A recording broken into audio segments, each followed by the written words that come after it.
내가 권력을 잡고 내가 힘을 잡고 그렇게 했을 때 모든 문제들이 풀린다라고 착각하는 것이죠. 그런데 그렇게 해서 문제가 풀립니까? 여러분 교통사고 현장에 있어 보신 적 있나요? 네, 어떤 일들이 일어납니까? 서로가 내가 잘했다. 아니다, 내가 잘했다. 이러면서 싸우는 일들이 일어나죠. 왜 그렇습니까? 서로가 옳고 그름을 판단하고 그 판단 기준을 서로에게 강요하기 때문에 그런 일들이 일어나는 것이죠. 교통사고 현장뿐만 아니라 우리는 삶의 많은 부분에서 이러한 다툼과 갈등을 경험하게 됩니다. 이것은 자신이 판단을 하고 그 판단을 주장하고 관철시켜서 다른 사람을 내 뜻대로 움직이고 그 상황을 내 판단대로 종결하려고 하는 그런 의지가 작동된 것이죠. 이것을 우리는 권력 의지라고 부를 수 있을 것입니다. 팀 켈러는 이 권력 의지가 하나님이 있어야 될 자리를 차지하게 되면 이 권력 의지 자체가 우상이 될 수 있다라고 지적하고 있습니다. 오늘은 이 권력 의지에 대해서 한번 나눠보도록 하겠습니다. 먼저 팀 켈러는 이 권력 의지가 가장 잘 드러나는 곳으로서 정치를 이야기하고 있습니다. 그렇습니다. 정치는 그야말로 권력을 잡으려고 그 권력을 자기 마음대로 휘두르려고 하는 사람들로 넘쳐나는 곳입니다. 그런데 정치인들만 그렇습니까? 그렇지 않습니다. 우리같이 평범한 사람들도 투표를 한다든지 정당 일을 한다든지 또 일상에서 정치 토론을 한다든지 여러 가지 과정을 통해서 그 정치, 권력 의지에 참여하고 있다라는 것이죠. 팀 켈러는 여기서 주의할 점을 우리에게 말해주고 있는데요. 바로 정치인이 메시아가 되고 또 그 정당의 정책이 구원의 교리가 되어서 그 사람들을 따라가고 권력 의지를 행사하려고 하는 것이 우리 모두에게 있을 수 있다는 점입니다. 바로 그렇게 됐을 때 그 정당은 종교화가 되어버리는 것이죠. 그 정치 세력 그리고 그 정치에 참여하는 우리 모두가 종교화되는 일들이 일어난다는 것입니다.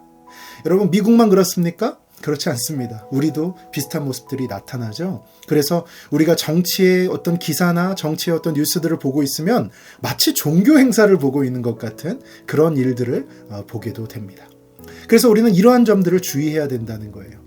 팀 켈러는 그 정치와 권력 의지에 있어서 그 모든 것들의 동인이 두려움이라고 지적하고 있습니다. 미국의 신학자 니버도 인간은 정서적으로 불안하고 또 그 불안을 잠재우기 위해서 권력 의지를 갖고 그 권력 의지를 행사함으로써 자신의 불안을 잠재우려 한다. 이렇게 말한 적도 있습니다.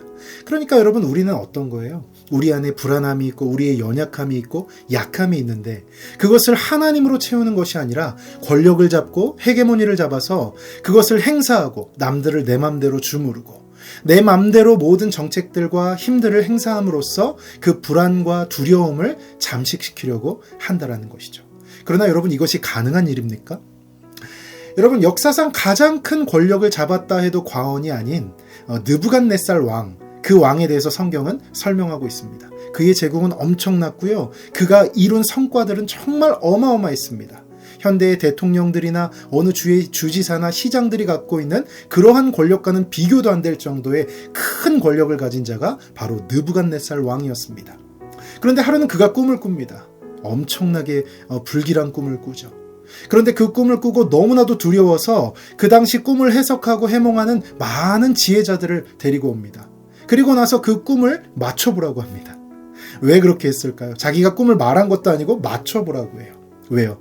그 꿈이 도저히 아주 두려운 꿈이었기 때문에 그 두려움과 불안감을 떨칠 수가 없는 거예요. 자기가 그것을 말해서 다른 사람들이 그럴듯하게 풀이하면 그 꿈에 대한 정확한 해석이 아닌데 자기가 그것을 취할 수도 있잖아요. 그게 두려운 거예요. 그래서 정말 확실하게 하기 위해서 그 꿈 자체를 맞춰봐라라고 말합니다. 그런데 아무도 맞출 수가 없었던 것입니다. 이 두려움은요, 폭력성으로 나타나게 됩니다. 그래서 그 모든 사람들을 잡아 죽이겠다라고 이 느부갓네살이 선포하게 되는 것이죠. 그때 하나님의 사람 다니엘이 그 소식을 들었습니다.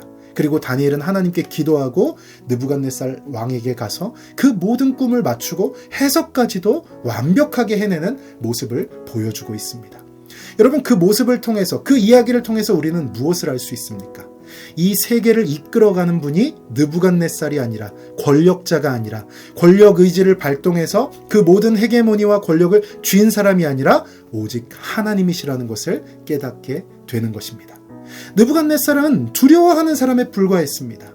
느부갓네살은 그 꿈을 해석해내지도 못했고 그 꿈을 해석해내는 것에 대해서 잘 가려내지도 못했습니다.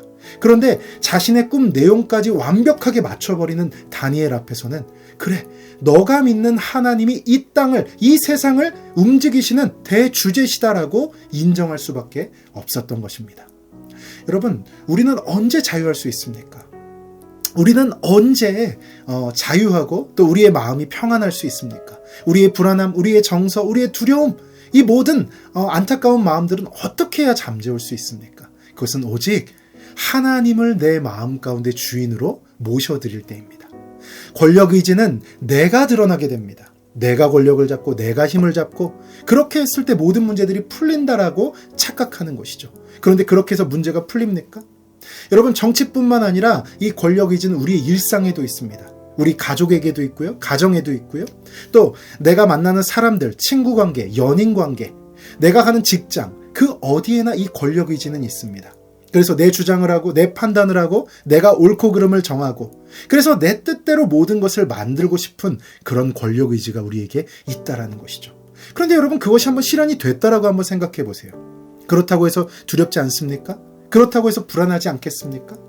우리의 두려움은 그렇게 해서 풀릴 수 있는 성질의 것이 아니라는 것입니다. 결국 우리는 어떻게 해야 그 모든 것들을 풀어낼 수 있을까요? 성경은 우리에게 자기 부인에 대해서 말해주고 있습니다. 여러분, 예수님은 모든 권력을 내려놓고 이 땅에 인간의 모습, 종의 형체로 오신 분이십니다. 그분은 하나님으로서 온 우주를 다스리시던 정말 권력자라고도 말하기도 민망할 정도의 모든 힘을 갖고 계신 분이 바로 예수님이셨습니다. 그런데 그분이 우리를 구원하시는 방식은 무엇이었습니까?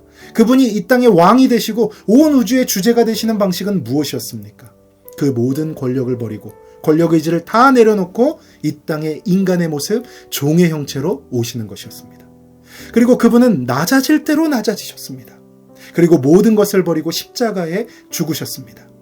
그리고 3일 만에 다시 살아나셨죠. 예수님은 모든 권력을 버림으로, 모든 권력의지를 내려놓음으로 인해서 이 땅에 온 우주의 왕이 되셨고 우리를 하나님의 나라로 인도해 주시고 구원해 주셨던 것입니다. 여러분, 우리의 자유와 우리의 평안은 내가 이 땅에서 권력의지를 부리고 내가 이 땅에서 권력을 잡고 헤게모니를 잡아서 내 판단과 내 주장을 관철시키는 삶에 있지 않습니다. 오히려 그러한 삶을 살면 살수록 더 두려움이 우리 마음 가운데 있을 겁니다. 독재자이면 독재자일수록 그는 경호원이 많아요. 왜요? 차분 권력은 많고 부릴 수 있는 힘은 많지만 두려움이 더 크기 때문입니다. 여러분, 우리 마음 가운데 두려움, 아픔, 연약함, 이 모든 것을 해결하고 자유해지는 방법은 나를 부인하고 자기를 부인하고 내 삶의 왕은 오직 하나님뿐이심을 인정하며 믿으며 나아갈 때입니다. 여러분, 권력의지를 내려놓고 자기를 부인하고 오직 하나님만 바라보는 우리가 되었으면 좋겠습니다.